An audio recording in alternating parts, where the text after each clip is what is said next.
Japan is in Korea, and Korea is in Japan, and Ainu is here too. Hi everyone, and welcome to today's video where we're going to be taking a look at what would happen if EU4 started in 867. So as you can see, I'm once again in the extended timeline mod. You guys seem to be loving these videos quite a lot. We did a World War I start, we did a World War II start, and now we're doing a Crusader Kings 3 start. That's right everyone, we're in the 867 start date in the extended timeline mod, the Old Gods, which is one of the Crusader Kings 3 start dates, the more popular one from what I've gathered. And if you're a Crusader Kings 3 fan, you already know what the map looks like. You're pretty used to this, but for everyone that doesn't and is just a EU4 fan or just a regular Paradox video watcher or whatever, let's go over the map and see what everything looks like. Obviously over here in the British Isles we have some precursor or predecessor states to England and Great Britain and stuff like that. We got a bunch of these small nations. Some of them are Norse, some of them are Anglo-Saxon. If we go into the culture map mode, we got Anglo-Saxon, Irish, Highlander, you guys know Danish and stuff like that. These are the religions. We got some Norse provinces as well, some of the more famous ones: Northumberland, Wessex, Mercia, East Anglia. We got the Danelaw right here. Going over to the France region, we got the successor states of the Charlemagne Empire or the Charlemagne Kingdom, whatever you want to call it. We got West Francia, Lotharingia, and East Francia, basically France, Burgundy, and Germany. We got Aquitaine over here in the south. We got the Emirate of Cordoba in Iberia and the Christian nations in the north: Asturias, Navarra, Aragon, Catalonia, of course. Over in the Italian region, we got Italy, Tuscany, we got the Pope, and some other smaller nations over here, as well as some Greek nations in the south like Sicily, Bari, and Naples. Going over in Germany, we have some other nations: Bavaria, Thuringia, Sorbia, all of these guys over here. This is the culture. These are the Germanic cultures. West Slavic cultures, you guys already know. This is the religion, so Catholic up to here. But then we got some Slavic folk religions in this region right here, with the West and East Slavic nations being present over here in these regions. These are the cultures. We got the Baltic nations up here, a different type of Prussia than what you're used to. Going down to the Balkans, Bulgaria and Byzantium are the dominant nations. This is what Biz looks like. All of this is Greek culture, Bulgarian, Serbian. You guys already know these are the religions right here. We got Orthodox, some Slavic ones, and we got some Hungarian nations over here and Hungarian cultured provinces, and that is mostly what Europe looks like. We got some Finno-Ugric nations over here, judging by the culture. As you guys can see, we even got Novgorod. Is it the same one? We got Khazaria over here. Going over in the Middle East, we got the Abbasid Caliphate, a pretty big nation, one of the most powerful ones in this start date aside from China. This is what the Maghreb looks like. Not too much focus over here. West Africa, still not too much focus over here. We got some smaller nations. Not a lot going on in East Africa either. Some of these nations over here are Sunni. Going over in the Persia region, these are the nations over here. This is what India looks like. Some Hindu nations, some Mahayana nations, and even some Jain nations. And we got a bunch of Zoroastrian provinces, other religions you might not be familiar with. Remover right here. We also got the Vikings up in Scandinavia. As you guys know, this is definitely going to be a region of focus.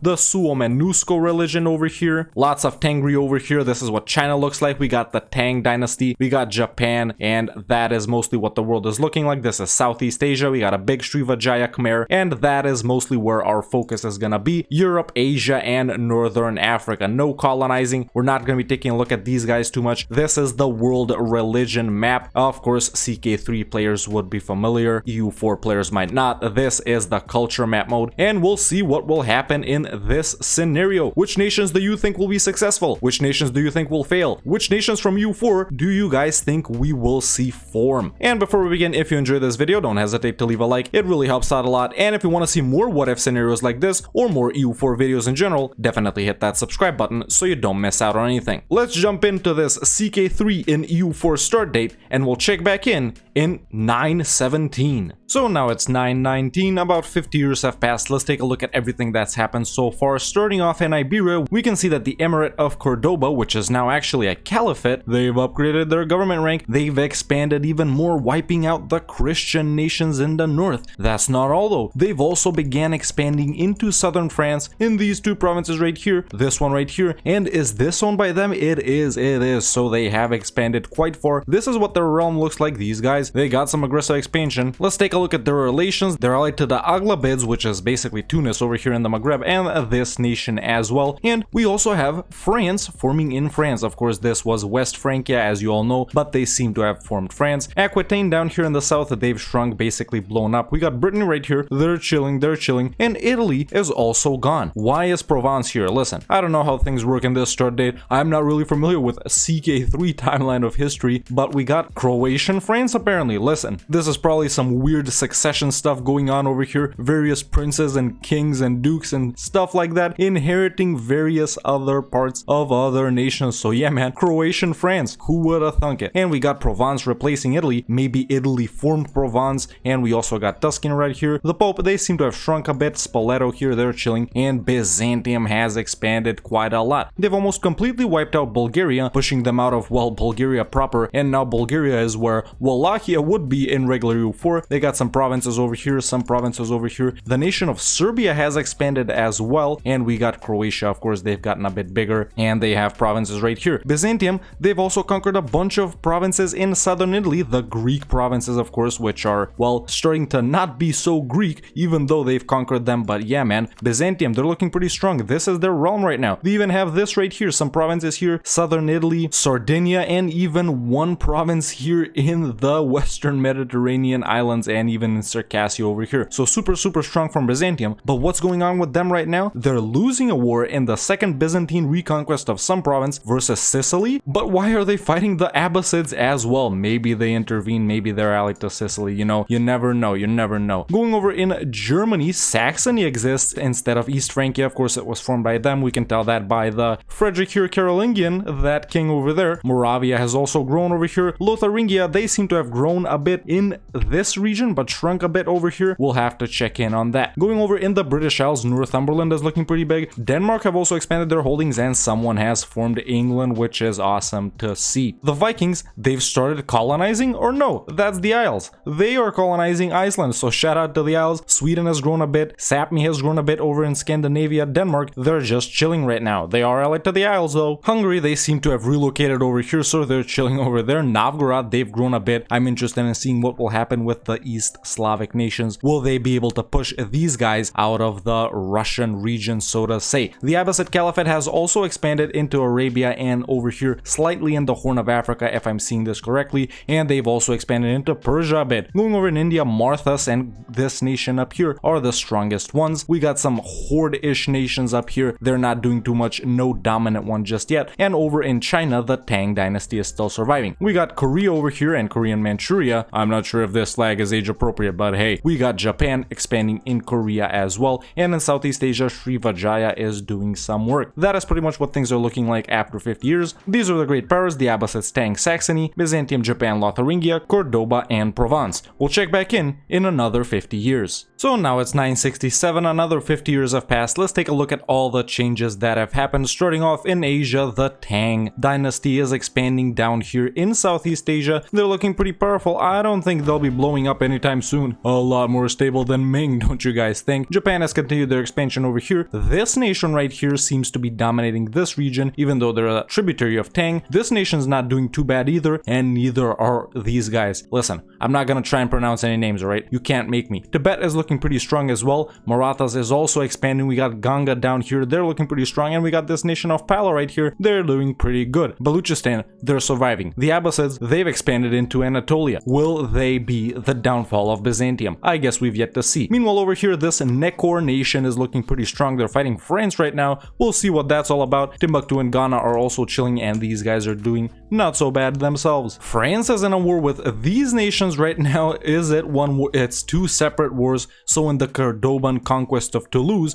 and they're also losing to Lorraine in the Lorrainian reconquest of Lille. Basically, Lorraine was formed by Lotharingia. Why would they do that? Isn't it a step back? Maybe not, but I guess we'll see what happens over there. Meanwhile, Provence is looking pretty strong in northern Italy. They've taken over some of the previous Croatian territories. Croatia is pretty much gone. They've been gobbled up by, well, Provence and Byzantium. Byzantium has expanded even more in Italy, taking over these provinces over here, as well as Corsica. They got some provinces in Liguria right here too, and the Pope is looking pretty strong. Not doing too bad, Pope, not doing too bad. Let's see their relations. They're allied to Bavaria. Awesome. We got Transylvania over here, pretty big nation that formed, but it's being gobbled up by Lithuania, actually. I don't know what that's all about, but Poland is looking pretty strong as well. These guys, they're not doing too bad, and Lithuania is pretty good too. Bavaria is looking strong. Looks like they've become the dominant German nation, even though all of these guys are kind of German, but not really well. These guys are French, these guys are Burgundians, these guys are German, these guys are Italians. Let's take a look at the religious map mode. So the Slavic and Romuva faiths are slowly disappearing. All of these guys are becoming Orthodox. We got Jewish right here. I never knew these Khazaria guys were Jewish, but hey, the Suomennusko religion is shrinking as well, along with the Norse, although this is expected. Historically accurate, by the way. England is growing quite a bit in the British Isles. They've become the dominant nation already, and I think they're gonna wipe out all of these other guys too. The Vikings, they haven't been doing too much. They're chilling, although Sweden has expanded. These guys over here, they're not doing too well. And we got Iceland and the Isles in Iceland. Sapmi is still surviving, funnily enough. And that is pretty much what's been going on in the past 50 years. The religion map mode is definitely changing very hard. Jain is expanding over here. Hindu is expanding over here. Orthodox is expanding well where it's supposed to be. And the nations that are supposed to disappear, well, they are disappearing. We'll see what the next 50 years bring for us, and we'll check back in 1017. So now it's 1018, another 50 years have passed. Let's take a look at everything that's happened. Let's jump into the Americas real quick. What's going on over here, dude? Alright, we got some nations in Mexico. These two Mayan guys down here, they're chilling. And the Nahuatl guys up here, no dominant nation yet. Has anyone formed Inca? No, but these guys, they're looking pretty big. Can they even form Inca during this timeline? I have no idea. Going over to Africa, no dominant nation in East Africa yet. These guys are just chilling here, disconnected from everyone else. The Abbasids are starting to conquer pretty much everything that's left over here in the Horn of Africa. These Nekor guys are looking pretty strong. These guys are still chilling as before. Ghana and Timbuktu have shrunk. The Abbasids, they've grown even more this time, conquering regions in Persia, conquering all of Arabia, and conquering stuff over here in Central Asia, at least that region over there. Going over to India, Marthas is still the strongest nation. Ganga is chilling down here. Pala is looking pretty good. The Tang, they haven't grown too much, man. Are they still looking strong as ever? Yeah, they're surrounded by tributaries, so I don't know what they're gonna be doing, but these Khitans guys up here, are they a horde or something? Well, they're a Khanate, so yeah, they're looking pretty powerful too. Going over to Europe, Byzantium, I think, is shrinking more and more. They're getting gobbled up by the Abbasids as we speak. Actually, no, they're fighting Cordoba in what? Well, that's a pretty big war. I don't think this is gonna go well for Byzantium, man. The strongest three Muslim nations, they're fighting all of them, so not looking too good for them. Transylvania is chilling right here, and they're looking pretty good. They've expanded over here a little bit. We got Provence over here, but it looks like they're shrinking a bit. The Pope is doing really well in central Italy. Biz is in south Italy, and even in the west over here, but Provence looks like they're still going strong, and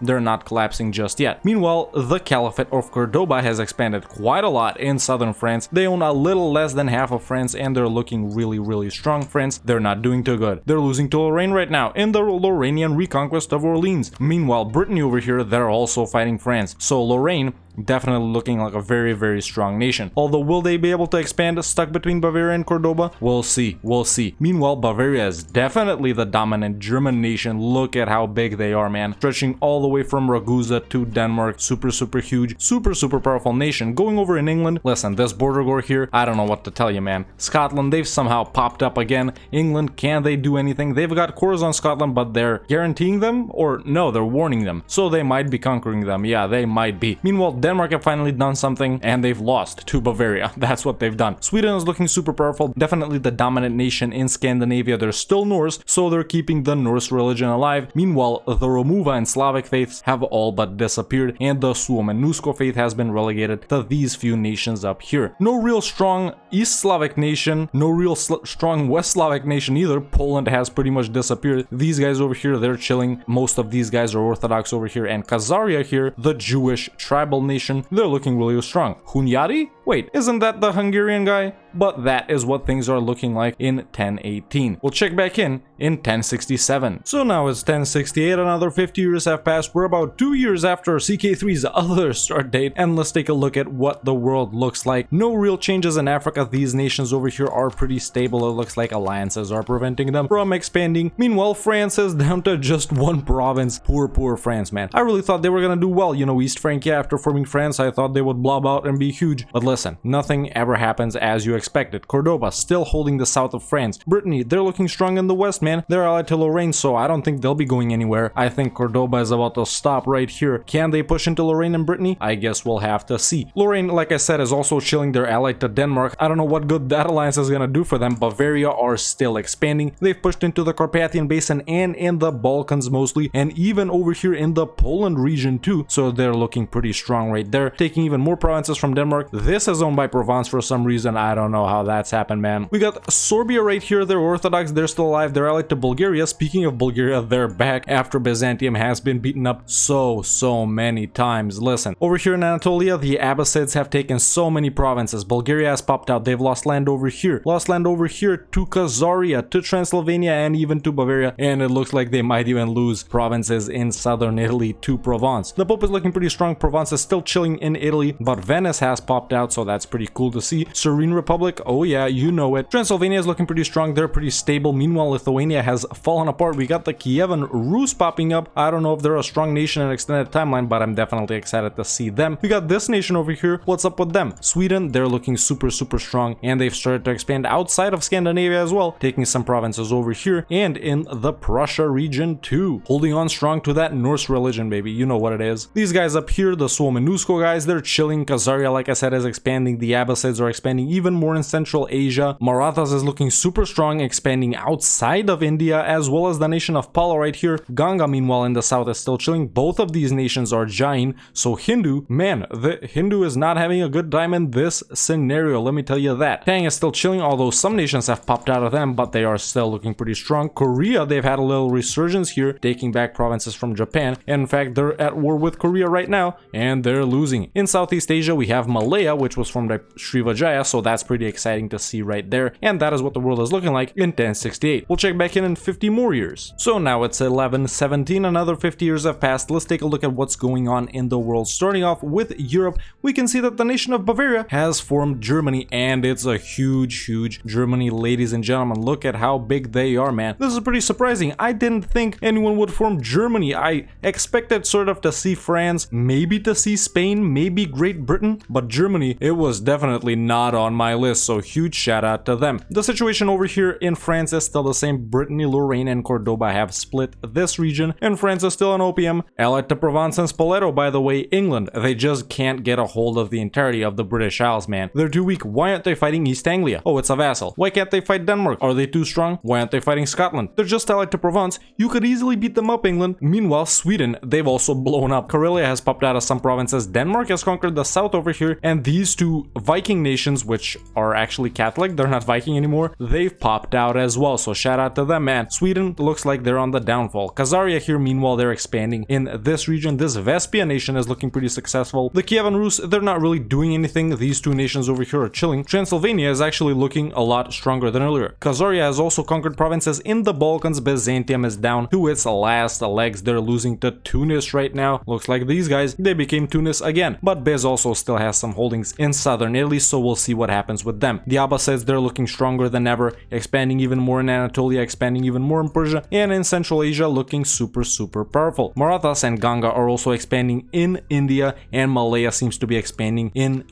Southeast Asia. Tang, they're still chilling. Korea, they're chilling, and Japan, they're also chilling. Although these Khitans guys up here, they're not a tributary of Tang anymore, so they might be blowing up pretty soon. They got their own tributaries. In fact, is this gonna be the strongest horde nation? I guess we'll have to see. So now it's been another 50 years, and we do have some very interesting developments. Starting off in China, the Tang dynasty, or whatever they were called, I forgot, is gone, and they've been replaced by the Xia or Xia dynasty. I don't know how this is pronounced, I'm sorry, but yeah, that's what things are looking like over there right now, man. We got these guys, looks like those guys blew up, or those guys just became these guys. I literally have no idea. But Korea is back losing land to Japan once again over here. But Japan is in Korea, and Korea is in Japan, and Ainu is here too. Shout out to Ainu though, and these guys right here. They're Nestorian? How are they Nestorian this far? Huh. Alright, that's pretty strange. We got Malaya over here. Ganga and Marathas are doing excellent in India, and the Abbasids are blobbing out super hard. Byzantium, they're still alive, man, keeping a hold of some possessions in Greece Greece and in Anatolia as well. Listen, they still got Constantinople, bro, Hagia Sophia at tier 3. You already know what's going on, but Transylvania over here, man. These guys here, Khazaria, they're gone. How did they become so small after being so huge? Their cores are mostly still here, and these guys are their tributaries? Well, I guess they're still doing alright. But Transylvania, man, they're looking super strong. Why can't they form Romania? I guess there was no concept of Romania back then, so maybe they will form it pretty soon. Germany is still doing alright. They're expanding even more. They're looking even bigger. They even have southern Italy and Rome, if I'm not mistaken. They do. They're Catholic. They're not scared of the penalties, man. What can I say? The situation is still the same in France and in Iberia. That's pretty stable, and Provence has grown a bit too. Meanwhile, England has completely taken over the British Isles, but I don't know if they can form Great Britain. Maybe that concept doesn't exist yet either. And that's what pretty much things are looking like right now. Nations are definitely blobbing out, definitely unexpected nations as well, and we got new nations popping up everywhere. We'll see what the next 50 years hold for us when we check back in 1217. So another 50 years have passed, and let's take a look at all the changes, starting off once again with China, where Song have now replaced Xia or Xia, which replaced Tang. Listen, I think this is kind of historically accurate, isn't it? All of these guys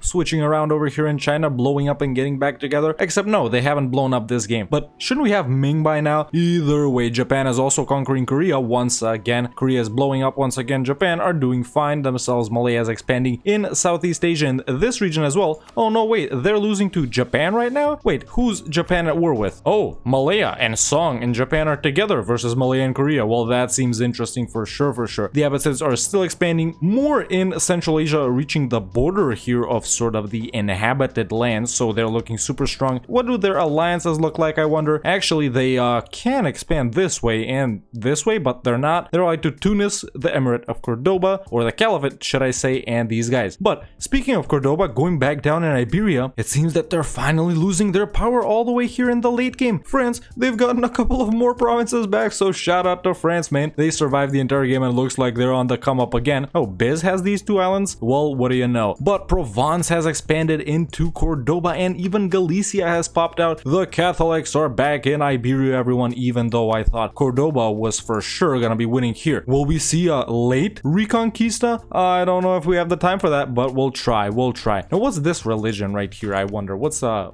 Cathar? I've never heard of that. But Germany are looking even stronger. Look at how much they've expanded. Massive nation. England, they're just chilling. No exploration and expansion because, well, they can't explore and expand. Not just yet. We're not in EU4, people. We're in CK3. But Sweden has managed to reconsolidate Scandinavia, and they've also expanded over here too, with these guys still surviving. Listen, shout out to Sweden, man. They're the only nation keeping the Norse faith alive, so shout out to them for that. We also got the Swomenusko guys up here. Some of these nations, they're surviving. Maybe they're tributaries of someone. Maybe not, though. Maybe not. But that is how the world is looking like in our second to last jump on time, and we'll check back for a final time in 1267. So now it's been another 50 years, and we're at the end of our scenario where we took a look at what if EU4 started in 867, basically the start date of Crusader Kings 3, and let's go over all the changes that have happened on the map. Starting off in North America, listen, these guys, they're still the same.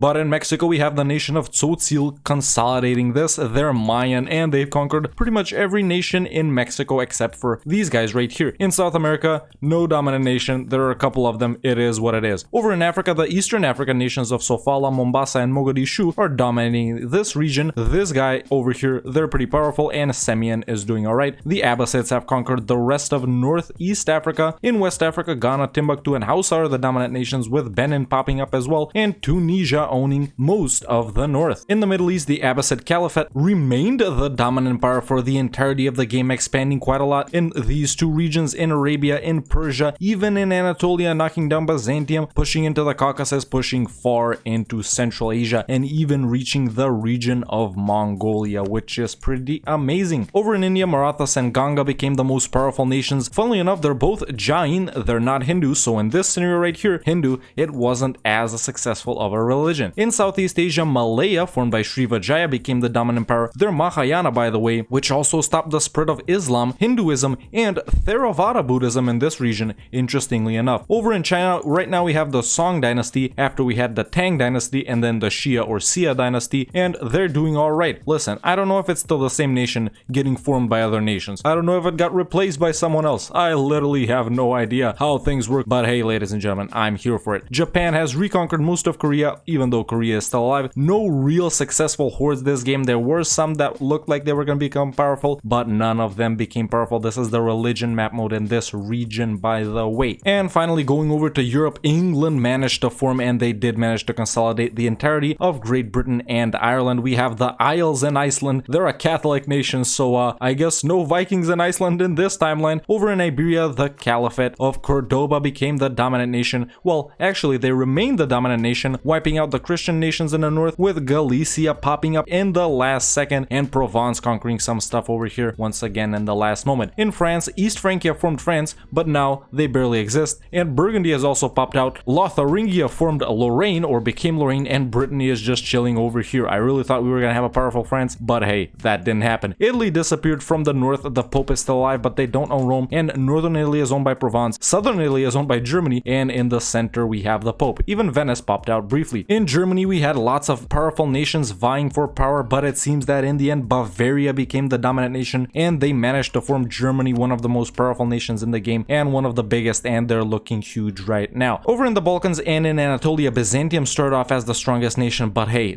at least they survived, right? At least they survived. I thought they would go on to do great things. They were conquering Italy, they were conquering these islands over here, but listen, now they suck. At least they're still alive. Bulgaria has been wiped out, and so were the other South Slavic nations over here, and Transylvania is looking pretty good, even though they were pushed out of Transylvania proper by Germany. This is what they're looking like right now, so huge shout out to Transylvania for still being alive. Over in the Poland region, Poland and Lithuania and the other smaller states all disappeared, along with the Slavic and Romuva religions. Those don't exist anymore, but luckily the Norse and Sumenusko religions survived. We had Khazaria right here, or whatever they were called. They were a Jewish nation, but they've been replaced by these guys over here, the Kievan Rus and Transylvania. So that is what's going on over here. No dominant East Slavic nation. I feel like all of these guys are Finno-Permic culture, as you guys can see, and no dominant East Slavic or West Slavic or Baltic nation has emerged. Sweden has managed to consolidate most of Scandinavia, keeping the Norse faith alive, so shout out to them for that. And that is what the world ended up looking like in our scenario, ladies and gentlemen, where we took a look at what if EU4 started when CK3 did. In the Great Powers, we have the Abbasids at number 1 with 2300 dev, followed closely behind by Germany. Then we have Song, Ganga, Marathas, Malaya, Provence, and Japan. Song have the greatest army in the world with 180,000 troops. Seems puny when compared to EU4 endgame stats, but oh well, what are you gonna do? Then we have Germany with 160,000, followed by the Abbasids, Ganga, Malaya, Marathas, Provence, Japan, England, Sweden, and so on. In the income comparison, Germany has the biggest income in the world with 175 ducats a month. Come on, bro. I make that with Florence in 1445. Then we have Song at number 2, followed by the Abbasids, Ganga, Marathas, Provence, Japan, England, Malaya, Sweden, Cordoba, and even Biz is on that list, and so on. So, what would happen